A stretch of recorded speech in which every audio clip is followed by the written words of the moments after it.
Ok, vamos então continuar aqui nossa matéria, nossa disciplina História do Movimento Wesleyano.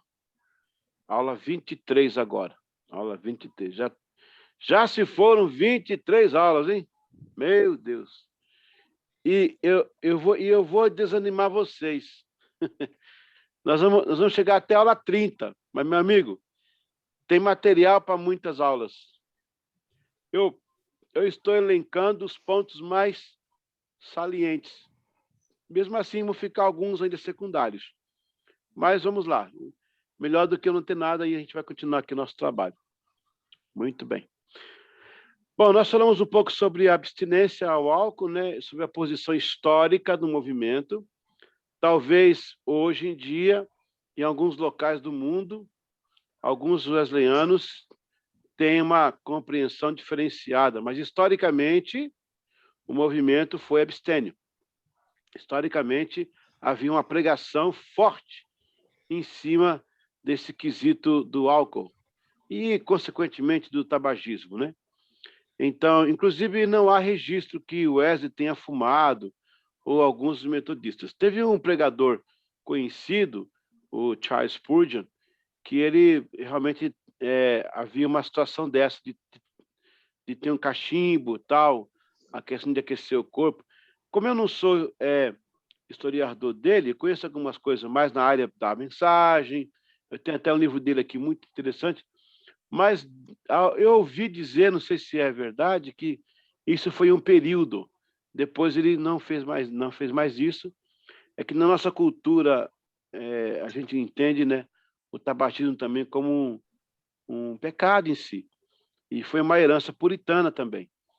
E como eu disse, tudo que faz mal ao corpo é um pecado, né? Inclusive, não fuma, não bebe, mas fala mal, come demais, faz extravagância, e também não é correto. Então, tem que ser certo para tudo.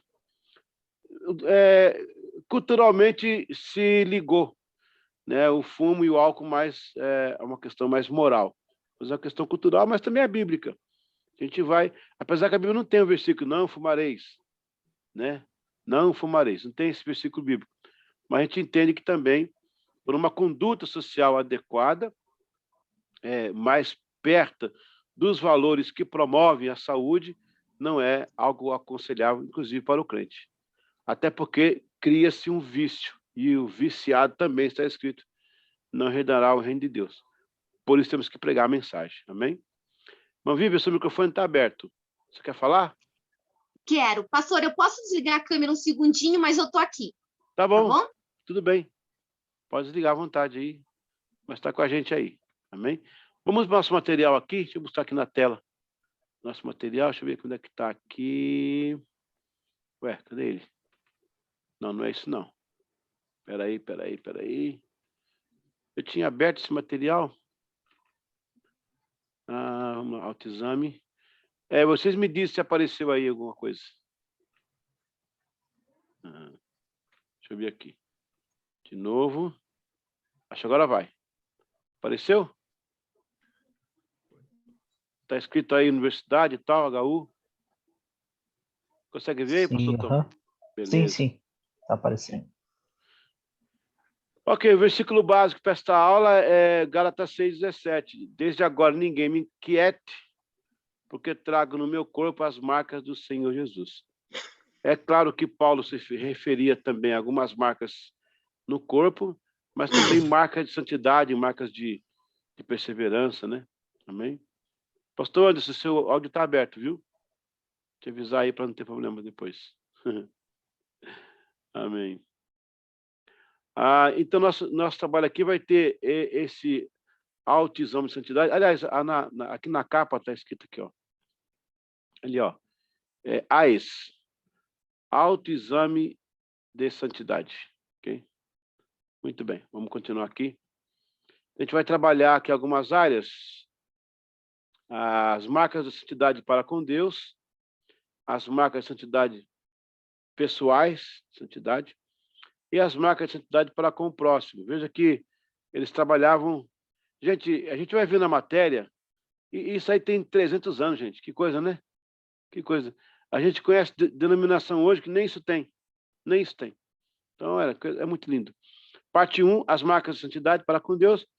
A gente vai analisar o autoexame de santidade, que caracteriza uma devoção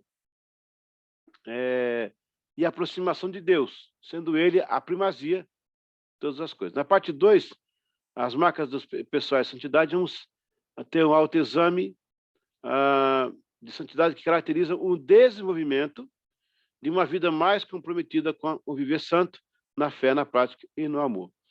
E na parte 3, as marcas de santidade para o próximo, um autoexame de santidade que, em uma sequência de atitudes, caracteriza a santidade de obras e de coração, onde a comunhão com Deus e o melhoramento pessoal só pode ser legítimo se desaguar na construção de uma sociedade melhor e na eternidade com Cristo. Aí nós temos ainda o quarto objeto de santidade em si. Importante. De acordo com os fragmentos da história, os primitivos metodistas carregavam consigo, além de um exemplar da Bíblia, um documento, na verdade, um contrato, com 50, na verdade 69, perguntas que eles deveriam fazer para si mesmos durante a jornada, a fim de manter viva a chama da santidade. Então, vamos lá. Então, o que significa AIS? Deixa eu arrumar isso aqui que está... Opa! Peraí. Aqui, pronto. O que significa AIS? Quando iniciamos a leitura original, esse documento em inglês, uma frase, auto-pergunta, de John Wesley, se destacava logo no início do documento. Pessoal, essa aula aqui, ela vai mexer com o seu caráter, tá? Essa aula vai te confrontar. Apesar que você aqui é aluno, mas não vai economizar chicote, não. E a cada pergunta, a cada coisa que fomos colocando aí, você já vai se autoexaminando. Eu acho que você vai deixar essa aula e pedir para se converter de novo e começar tudo de novo. Porque isso aqui mexe com a gente, viu? Mexe com a gente. O Wesley destacava logo de início no documento: tenho eu estado atento aos sinais da alerta preveniente acordada entre meus amigos? Através desta pergunta, ele faz a si mesmo. Vemos claramente que há um acordo firmado. E esta frase está inclusa dentro das 70 perguntas que examinam o nível de comprometimento com a santidade. Porque, entre eles fizeram um pacto de andarem segundo essas perguntas aí. Uma das ideias que se tem da santidade, entre tantas outras nobres, é que nos conduz à vida em Deus, de Deus, Deus e para Deus. Os primeiros metodistas foram os alvos de várias iniciativas de devoção a Deus. O trabalho de Kempis, Law, Taylor, dos Moráveis também, do pietismo alemão, foram sementes e tudo corroborou para uma iniciativa de santidade fosse a base do movimento em Oxford e, posteriormente, para a Europa, e Estados Unidos e o mundo todo. O histórico da aproximação e intimidade com Deus. A história dos Wesley é premiada por uma estirpe de pessoas devotas e consagradas. Veja, por exemplo, que eles cresceram em uma atmosfera espiritual. A leitura da Bíblia, o livro de oração, eram práticas constantes em sua casa. A sigla EAS significa autoexame de santidade. Uma próxima vez que eu encontrar vocês na igreja onde eu for, perguntar como é que está a sua EAS, né? Quem não sabe vai ficar voando, né? Mas você sabe que é o seu autoexame, né? No caso ali é AIS, tá? Meu Deus, digitei errado também ali. É AIS. Examination. Não, é em português. É AIS mesmo. Então está errada a sigla, é AIS. É uma análise minha como pesquisador. Não há qualquer menção de John Wesley e outro metodista primitivo sobre a sigla. Apenas criei para dar um nome e ajudar didaticamente. Seus pais, Samuel e Susana, como também seus avós, Bartolomeu e Samuel Nesley, tinham o costume de ler livros, entre eles os livros A Vida de Deus na Vida do Homem, de Henry Scougal, A Batalha Espiritual, de Lorenzo Scupoli, A Prática da Piedade, né, de Richard Land, A Vida Completa de um Homem e o Catecismo Prático. Em Oxford, eles tinham sido graduados em outras bases espirituais, que seriam os místicos tais como Jeremy Taylor, A Vida Santa e o Morrer Santo, William Law, no chamado Sede de Devoção de Santidade, Thomas Kempis.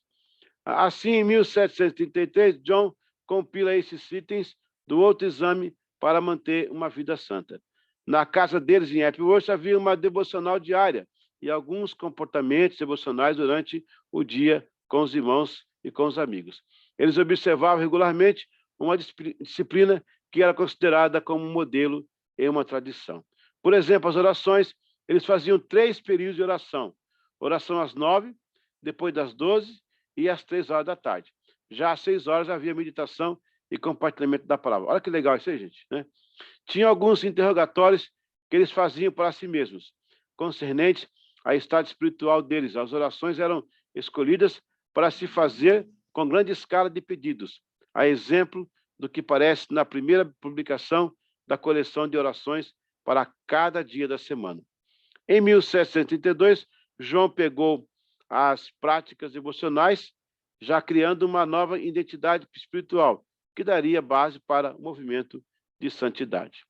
Este mover iniciou-se no século XVIII, mas teve um grande avanço no século XIX, com a explosão de várias denominações, missões, cruzadas, evangelísticas e avivamentos. E como disse o Robert Outlet, em seu trabalho Os Clássicos Espirituais de Orações e Leituras, que muito disso pavimentou a estrada do avivamento de todo mundo. A influência espiritual da época era muito forte. O Wesley chegou a dizer: eu vejo que essa felicidade da intenção e a pureza da fricção são desígnios em que vão determinar o que falamos, o que fazemos, e vai governar o nosso temperamento, e profundamente são as asas da alma, sem as quais nós não podemos ver e ascender à montanha de Deus. João Wesley, de fato, como o advento do Clube Santo, organizou a autoanálise de santidade, e com o prefácio de 2 coleções da Forma da Oração, 1773, e de Thomas Kempis, A Imitação de Cristo. Eu tenho esse livro aqui, A Imitação de Cristo, tem aqui comigo. Essas 2 peças foram importantes na coleção E Princípios Duais. Agora está certo. Autoexame de santidade. Sem dúvida, na prática do exercício do movimento. Ok. John Wesley, nesse tempo, inventou para si e seus companheiros um sistema de exame próprio, que Southey declara com algo de razão. Bem podia ser apenso, acréscimo, junto, anexo, aos exercícios espirituais de Inácio de Loyola. O cara foi longe. Eis uns exemplos. Tenho sido simples e consciencioso em tudo que fiz, e sobre essa pergunta principal, acha-se uma chama, grande quantidade, em ensaios microscópicos para determinar a sinceridade com que a alma devia se provar. Tenho orado com fervor, então segue uma lista das vezes em que se devia orar todos os dias, e uma série de experiências para determinar o exato grau de fervor de cada coração. Experiência irresistivelmente sugestiva de um fenômeno espiritual graduado para registrar a altura do Mercúrio. É a altura do Mercúrio. Wesley adotou o costume de sua mãe, lhe sugeriu, perguntando se tenho eu, em oração particular, parado frequentemente para anotar o meu fervor de devoção.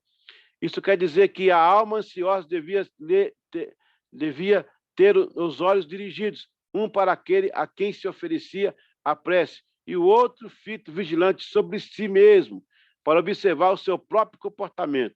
O ideal de cada membro do Clube Santo, nessa época, era manifestamente conservar a própria alma sob o microscópio e vigiar-lhe cada movimento com uma solicitude incansável.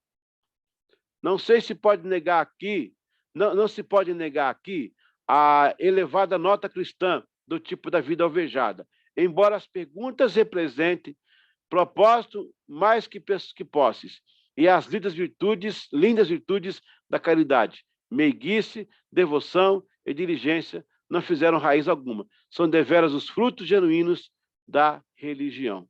Aí está a referência, o seu século, tal.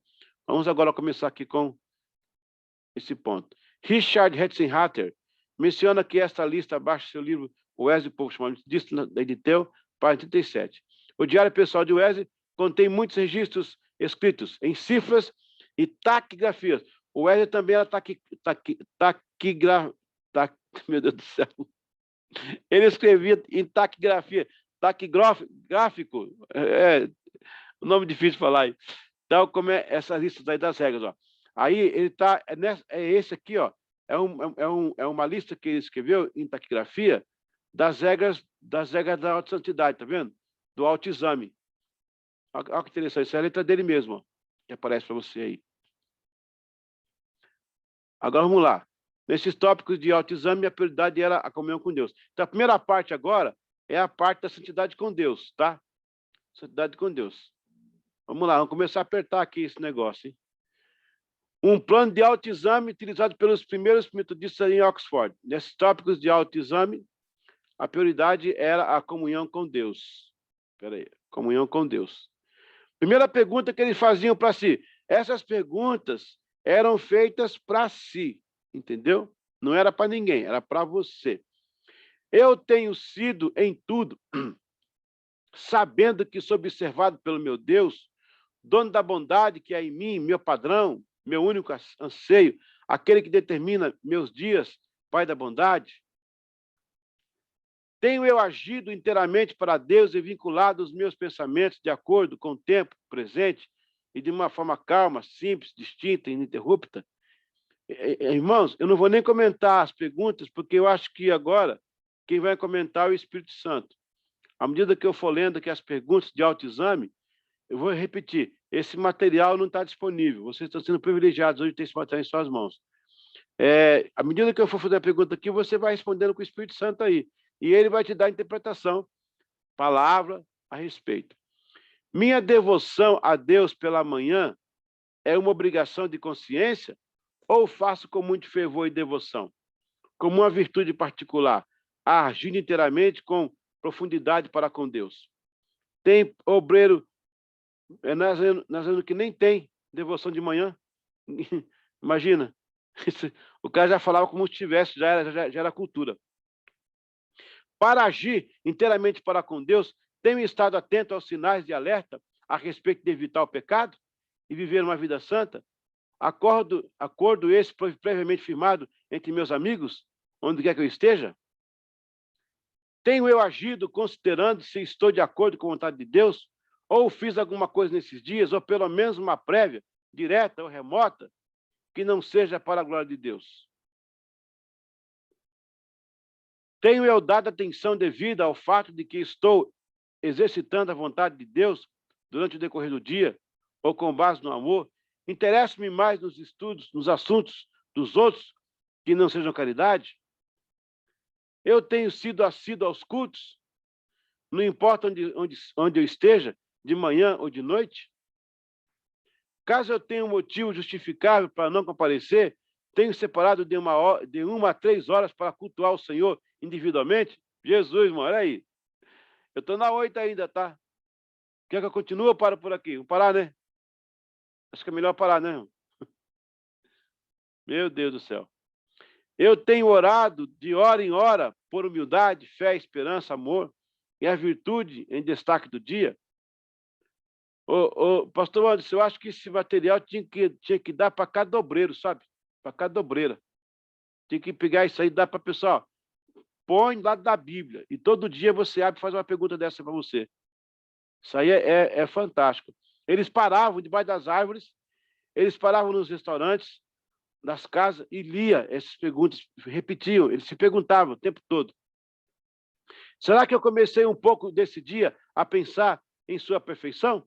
Eu trabalhei para tornar esse dia mais descanso celestial, sagrado, e mesmo que não eram empregados em oração e meditação? Vamos lá. Agora vem as marcas pessoais. Isso aqui agora já, aquelas 10 primeiras perguntas era a vida pessoal com Deus. Agora com você mesmo. Você vai colocar você agora dentro do espelho. Eu tenho sido simples e controlado em tudo que tenho dito ou feito? Vocês querem responder essa pergunta aí? É você e Deus agora. Eu tenho constantemente refletido sobre o tipo de fervor que estou exercitando sobre as minhas orações privadas? Eu tenho feito orações diariamente? No começo das minhas orações, eu tenho reconhecido que não sei orar? É um silêncio mortal, né? Antes de eu concluir a oração no nome dele, eu tenho parado e refletido sobre isso, sobre o fato de que naquele momento o meu Salvador intercede por mim junto ao Pai, levando as minhas orações a Ele. Eu tenho orado de hora em hora por humildade, fé, esperança, amor, em virtude e destaque do dia. Eu considero com quem eu estive na última hora, o que eu fiz e como irei refletir sobre a próxima hora, com respeito ao domínio próprio, amor ao próximo, humildade, abnegação, renúncia e gratidão, entregando tudo que faço ao Redentor, clamar por sua ajuda em cada particularidade e apresentar a minha alma ao seu Criador, ao seu cuidado. Ó, irmãos, a gente vai lendo essa pergunta e você vai descobrindo o que era o coração daquele pessoal, viu, gente?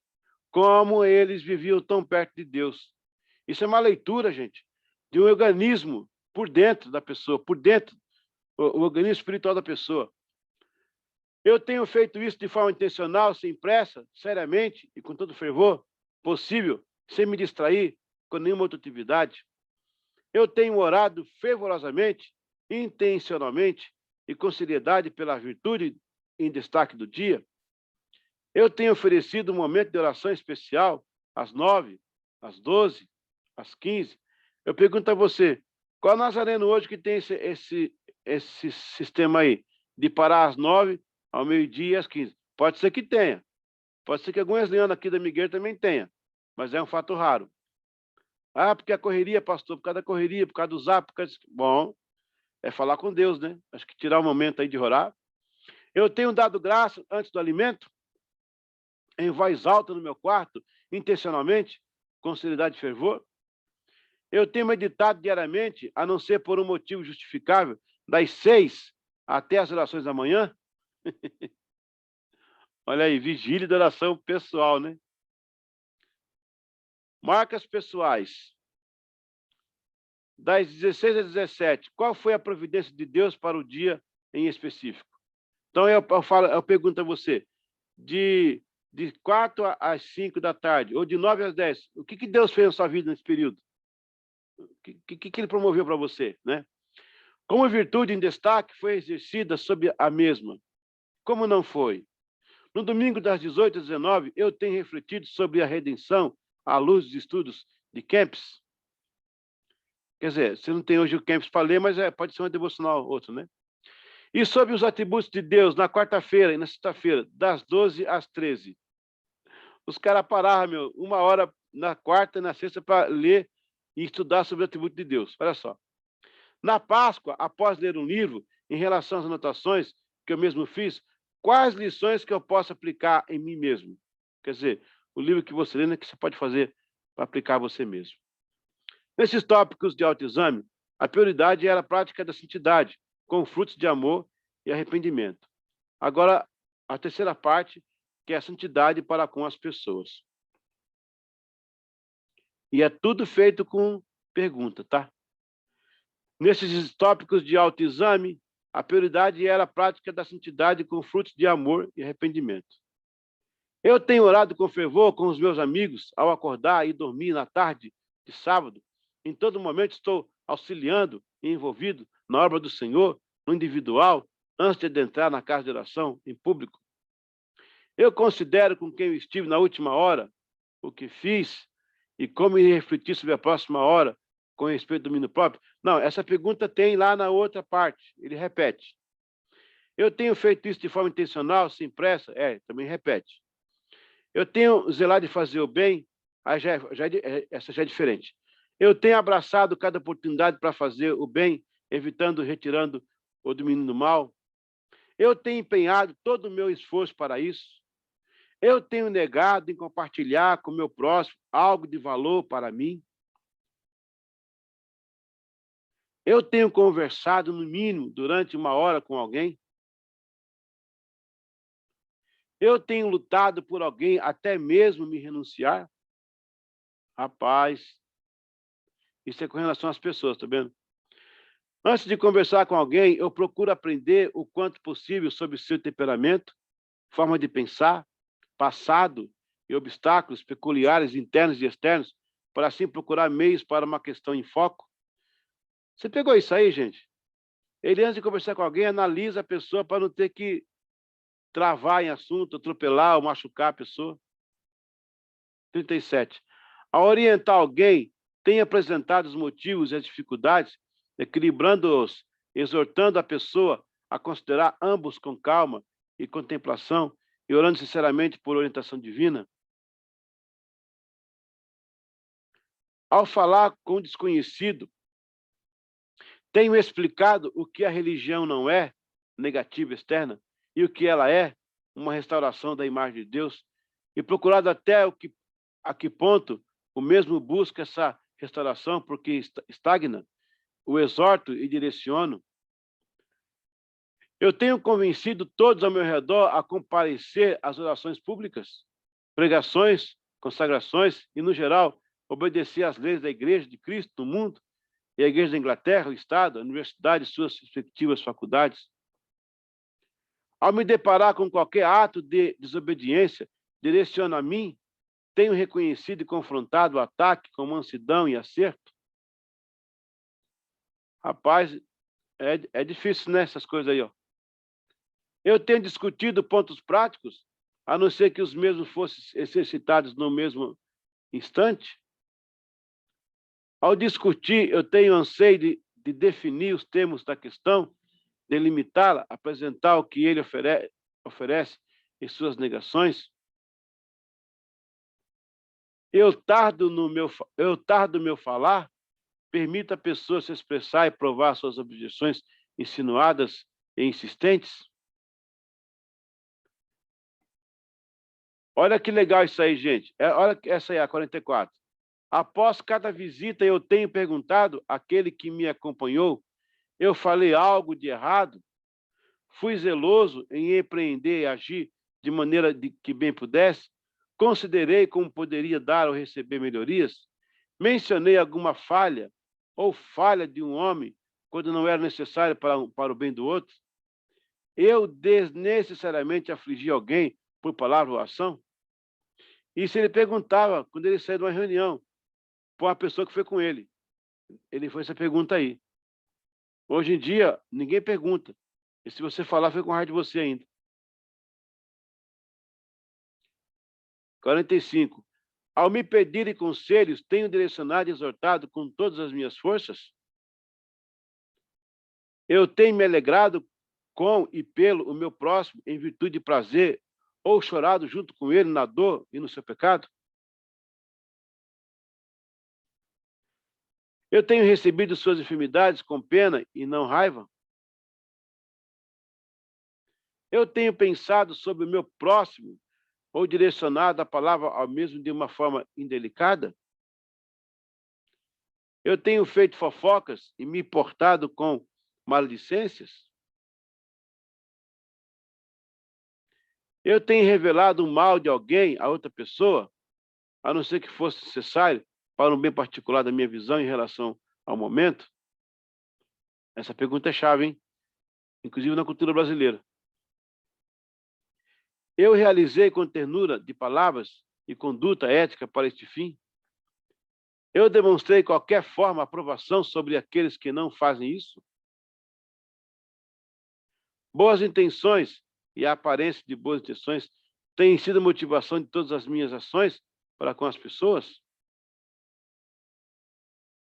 Eu tenho intercedido antes e após de conversar com alguém? Olha só, ele orava antes para conversar e orava depois. Ao me pedirem conselhos, tenho direcionado e exortado com todas as minhas forças? Essa pergunta está na outra lá. Porque há perguntas que servem para outras categorias. Então, a categoria com Deus, a com o próximo e comigo mesmo. Então, tem pergunta que serve para os que ele repete aí.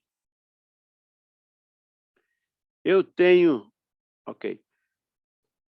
Tenho orado pelos meus amigos no domingo? Tenho clamado a Deus pelos meus alunos na segunda-feira? Oro por aqueles que pedem na quarta-feira e sexta-feira? Tenho falado com Deus todos os dias pela manhã, onde estou inserido?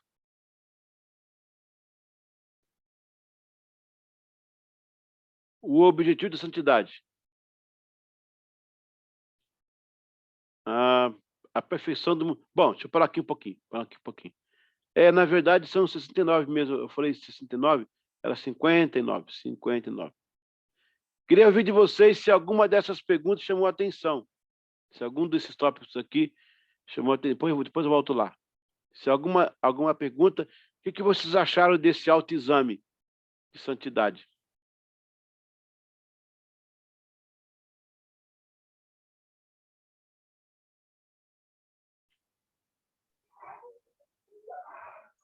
A divisão que ele faz ali, né, da vida com Deus, da vida consigo mesmo e da vida com o próximo. Essa divisão fica bem clara ali, o propósito para onde ele quer conduzir, né, onde ele quer chegar, fazendo com que seja-se o mais próximo do que a Bíblia pede que o cristão seja. Muito bem, muito bem. Irmã Vívia, essas perguntas aí, elas confrontam a gente. A senhora acha que, de alguma forma, essas perguntas podem exercer alguma influência na nossa vida espiritual? Ah, com certeza, pastor. Acho que a gente tinha que ter isso daí impresso e pelo menos uma vez por semana dar uma passada nisso para cair a real de quem nós somos, para quem estamos aqui, né? Acho muito, muito interessante, pastor. Porque nós estamos numa aula aqui rápida, de 45 minutos, mas é um tema para... Eu acho que deveria pegar esse material e dar na mão de cada obreiro. Falar, olha isso aí, se pergunte, eu não quero saber da sua vida, não estou explicando, é você e Deus, pega esse caderninho aí, vai ficando parte de uma árvore ali. Porque assim, ó, por exemplo, ele toca no começo, lá em cima, no começo das perguntas, sobre uma questão de simplicidade, do simples, né? E é uma coisa que o povo cristão perdeu, a simplicidade do reino, a simplicidade do evangelho. E ele já tocava nesse assunto lá atrás, nós estamos falando de anos atrás, né? Quando a gente olha para os nossos dias de hoje, é muito holofote, é muito microfone. Se não tiver microfone, não tem ministério. E a simplicidade do reino, a simplicidade do evangelho ficou para trás. Ô, Tom, você viu alguma pergunta ele falar assim, tenho eu penteado o cabelo e usado aquele creme legal? Tenho eu usado roupa da marca? Tá muita modinha hoje, né? Parece que é todo mundo muito igual, parece que todo mundo fala a mesma coisa, parece que todo mundo pende para o mesmo lado. Que está em evidência. E é um evangelho de facilidades. Sim. Só para o senhor ter uma ideia, eu tenho conhecido algumas pessoas de que eles têm vindo de alguns lugares aí, como a gente está gravando a aula e depois ela vai para o ar, é melhor a gente não citar nomes para preservar um pouco, mas de pastores aí batizando casais amasiados, colocando pessoas amasiadas para fazerem parte de ministérios, e isso vamos colocar assim, nesse período em que nós estamos. Meu Deus. Então, para que tudo isso? Para mostrar que tem alguma coisa,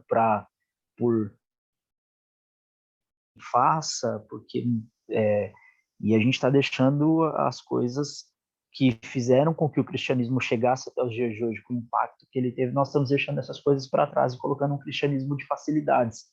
Isso tem feito com que muitas pessoas estão perdidas, mas estão dentro das igrejas. Elas não estão com Deus, mas estão dentro das igrejas. Verdade. Major Anderson, pastor Anderson, aquela pergunta que ele faz assim, ó, tenho eu, depois de uma visita, perguntado a um companheiro se eu falei demais, se eu fiz algo impróprio, como é que o senhor vê essa pergunta hoje? É costume do pessoal fazer isso hoje ou ninguém quer ouvir crítica mais? Eu acho que não, né? As regras de etiqueta mudaram muito, né? Se a gente partir do princípio lá do passado, né, pastor? Eu vejo hoje, se a gente pegar até essa regra de etiqueta de comunicação, né? Eu me recordo que eu jamais chamei meu pai, meus tios, minha avó de você. Eu nunca fiz isso, né? E hoje isso é normal, né? Até na igreja, até chamar Deus de você, né? Isso é normal. Eu até dou risada quando eu encontro alguns pastores nossos ali, quando tinha, né, os cafés ali, né, pela manhã, e eu sempre chamei todos os pastores de senhor, né, todos eles. E eles achavam engraçado isso, né? Eu sempre, pô, pastor, mas por que o senhor chama assim, né? Então vou chamar o senhor de senhor também. Eu falei, tá bom, fica à vontade. Falei, eu tenho comigo assim que eu reconheço as autoridades. Uhum. Né? Então, assim, quando a gente parte para essa mudança, né, sociocultural que a gente passou ao longo dos anos, hoje a gente entra a fazer essa visita. Acho que se a gente fizer esse tipo de pergunta aí, é capaz a pessoa se sentir ofendida. É capaz ela se sentir ofendida, porque as regras mudaram muito, né? Mudaram muito as regras de etiqueta, né?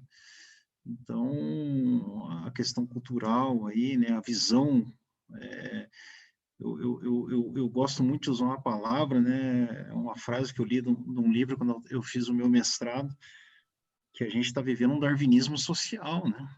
A gente está vivendo um darwinismo social, quer dizer, e essa pandemia veio para provar isso, né? O mais forte está sobrevivendo, seja ele na questão de saúde, seja ele na questão financeira, né? Então, o darwinismo está se aplicando na nossa vida, aí, querendo ou não, né?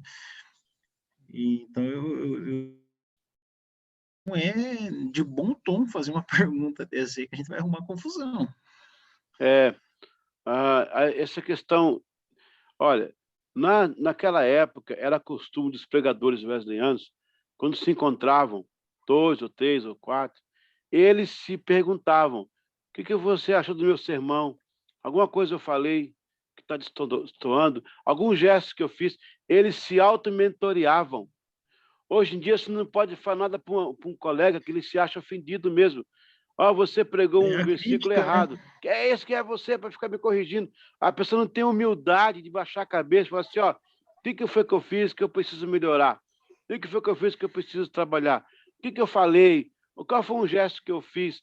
Eu tinha um pregador que falava assim, essas moças que não querem ouvir Deus, acham que a Bíblia é quadrada, vão ficar redonda. Olha só, referindo à gravidez precoce. Eu falei, amigo, não faz isso, não. Isso é tão chato no púlpito para um pregador, não é coerente. Quem é você para me falar as coisas? Ainda são ignorantes, são arrogantes.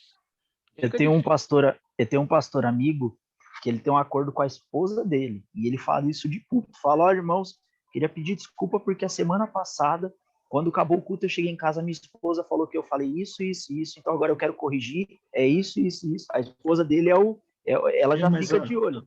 a minha maior crítica é a minha esposa também. Eu sempre fica de olho aí, porque se eu escorregar, você me dá um toque aí para eu... Mas a melhor é a sogra. Meu Deus. Mas é isso, gente. A ideia é essa aí.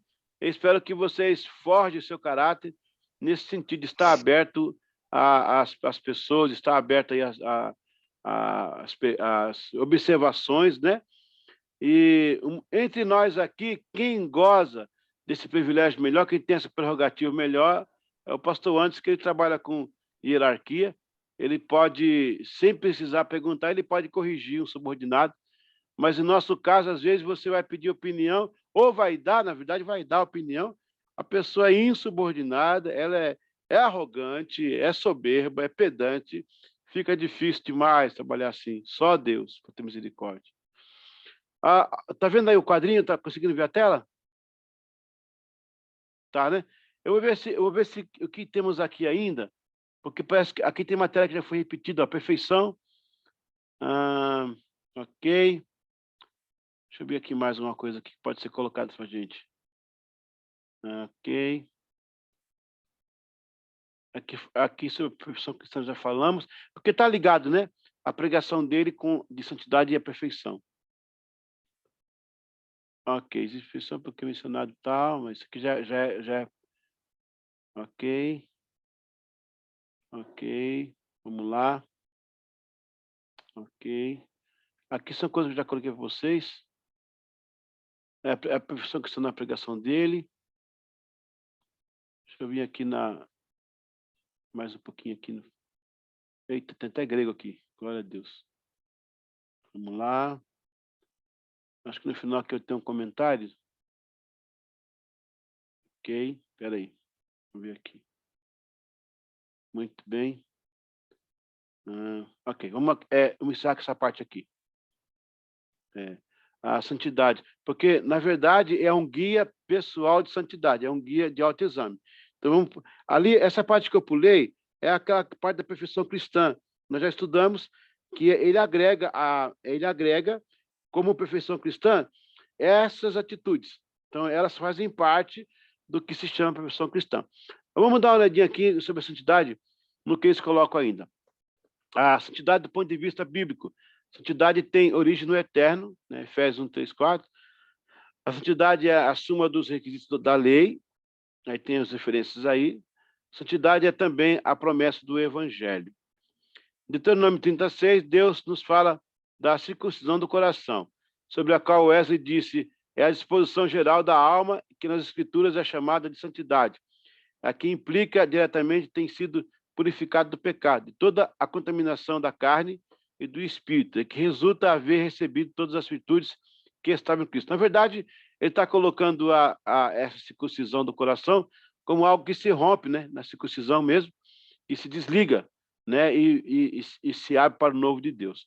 A mim definiu a santidade como a santificação é um ato gracioso de Deus, pelo qual purifica o homem que é pecador, mas ainda é crente, da ignorância do pecado inerente às suas concupiscências e desejos, pondo dentro dele o espírito de conhecimento, da justiça, da santidade. Consiste na morte do homem antigo e na vivificação do homem novo. Armínio concebeu o genoma para a doutrina wesleyana da inteira santificação. Santidade é um estado ou condição de ser santo, a consequência de ser santificado. Descreve um estado de pureza moral e espiritual. Olha, veja que está sempre falando a palavra estado, porque o metodismo não prega uma santidade permanente, você não é santo, você pode ter momentos de santidade. Procure ter sempre esse momento, procure ter sempre, que seja uma constante, né? É isso aí que está dizendo aqui. Completa da alma que que o espírito e a imagem de Deus são possuídos com exclusão de todo pecado. Exatamente. Santificação, ato ou processo pelo qual alguém se torna santo. É a atividade de Deus que purifica dos pecados as afeições dos homens e as eleva ao sublime amor de Deus. É, de certa maneira, sinônima, mas fala mais alto do que um estado de santidade. No uso teológico, a santidade é o estado, santificação é o ato ou o processo que leva ao estado de santidade. Olha que interessante isso aqui, tá? No uso teológico, santidade é o estado, santificação é o ato. Santidade é um estado, santificação é um processo. Portanto, quem se santificou, tornou-se santo. É isso que quer dizer ali o texto. Santo, condição de ser colocado parte para o serviço de Deus, pessoas e coisas de separação ou consagradas. Condição, estado de se encontrar moralmente puro e livre do pecado. Bom, aí vem a perfeição cristã. Aqui tem um texto, aqui é importante esse texto aqui, ó. É provável que Kadosh tenha vindo de duas raízes, uma das quais significa novo, fresco e puro. A santidade significa pureza cerimonial ou moral. A pureza e a santidade são praticamente sinônimas. Por ser Deus o Senhor, é pureza sublime. É impossível que o santo tolere o pecado. Em Gênesis 6, 1 a 6, vemos preocupado com a má intenção dos homens, os desígnios perversos dos pensamentos da humanidade. Aí é quando ele tira, né, o Espírito Santo, ele tira, porque fala que o homem agora está em contenda. Aí fala sobre Enoque também. O termo hebraico que traduzimos por perfeição significa plenitude, justiça, integridade, liberdade de mancha ou culpa, paz e perfeição. Uma maneira de enunciar a ideia do Antigo Testamento era a expressão metafórica, caminhar com Deus. Aí, no caso, caminhar com Deus é um estado de santificação, né? E aí, é assim que fazia o Velho Testamento, né? O coração de Jó, isso aqui já foi. O Shema, o credo de Israel, teve grande influência no povo judeu. O amor é a motivação pela qual Deus escolheu Israel, que deveria responder a esse amor através da obediência. Para tornar possível esta perfeição de amor, dever haver uma exclusão de perversidade. Lembra que a promessa de Moisés para o povo o faraó perguntou, por que você quer levar o povo? Estou falando assim, em linguagem de hoje, né? Moisés fala, Deus espera que possamos ir a um local para prestar-lhe culto. E o fato de Moisés tirar o povo de Israel já era um exercício de santificação. Por isso que há essa cultura do Shema. Shema Israel, Adonai Elohenu, Adonai Echad. Significa, ouve Israel, o teu Deus é o único Senhor. Por quê? Neste único está revelado a ideia da santidade.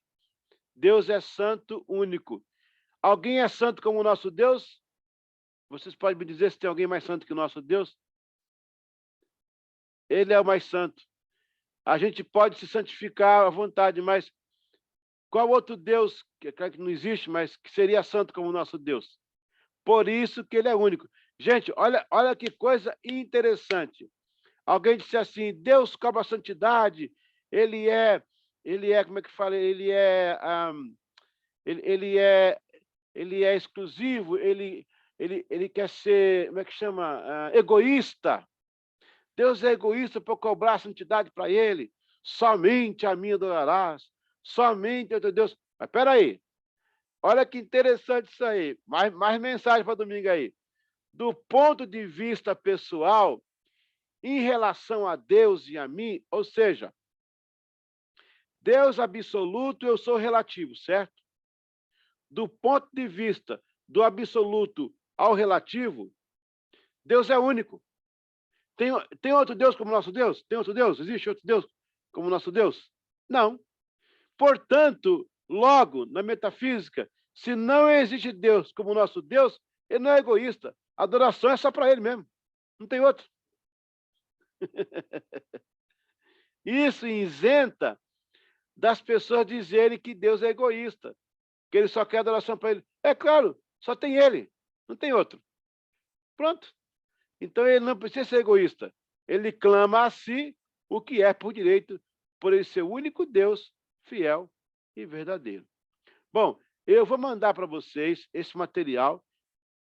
Eu quero que vocês, além do que eu já dei aqui, que vocês leiam essa parte. Aqui é a parte de santificação inicial, a inteira santificação. Olha, tem um material aqui riquíssimo para vocês lerem, com versículo bíblico.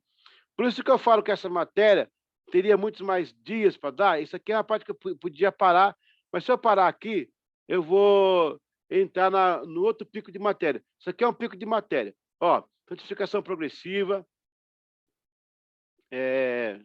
perfeição cristã de novo aí, ó, com mais relatos, perfeição em amor, santidade em si. É um material maravilhoso que vocês vão ter para ler aí, tá bom? Glória a Deus. Vamos lá, mais alguma participação, alguma pergunta a respeito desses temas aí? Senão já estamos com 48 minutos já, uma outra pausa. Passou rápido essa, hein? Aleluia. Irmã Vívia, vai fazer essa pergunta para a senhora diariamente aí? Vou mandar material daqui a pouco para vocês, tá? Meu Deus. Meu Deus. Vou passar para o pastor Roberto também esse material. Eu pedi para ele imprimir e passar para os obreiros. Ok, minha gente, vamos lá para mais uma pausa. Já estamos com quase 50 minutos de aula. Então, vamos voltar. Deixa eu ver agora está 21h05. Vamos voltar a 21h15, tá bom? Dá uns 10 minutinhos para a gente ir. Deus abençoe. Amém. Glória a Deus.